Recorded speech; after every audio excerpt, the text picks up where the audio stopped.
Iya, Kita main tanya jawab yuk. boleh. Ayo masuk. Dok, kenalan dulu yuk. Boleh. Yuk. Halo sahabat Harbun, perkenalkan saya Dr. Saumi Dewi Rati. Saya dokter spesialis anak.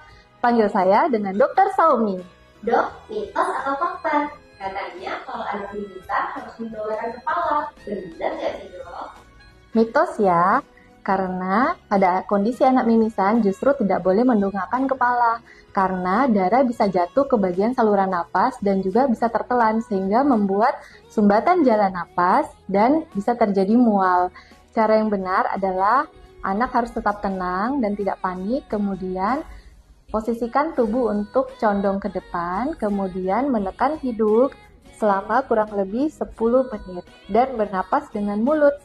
Dok, apakah benar hidung anak mimisan sebaiknya disunat daun sirih? Jadi menggunakan daun sirih itu tidak disarankan ya, karena dapat menyebabkan iritasi maupun infeksi, terutama bila kondisi daun sirihnya dalam kondisi kotor. Kemudian cara yang benar adalah hanya dengan menekan hidung anak dan bernapas dengan mulut. Tekannya harus kurang lebih 10 menit ya. Dok, mitos atau fakta? Kalau anak demam, boleh dikompres pakai air dingin atau es?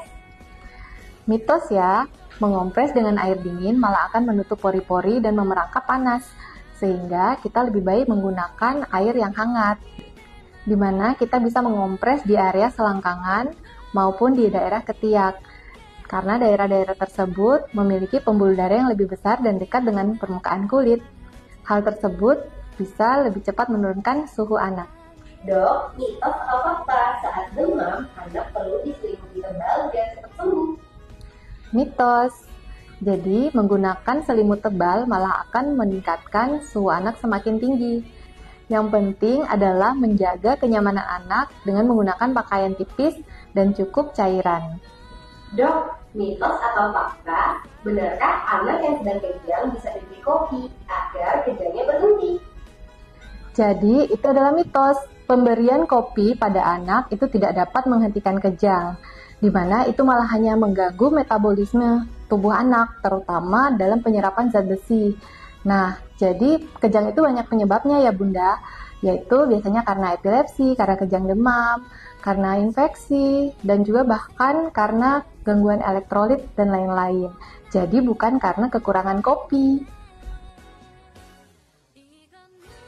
Dok, mitos atau fakta? Katanya kalau anak sekitar air nggak boleh mandi. Bener nggak sih dok?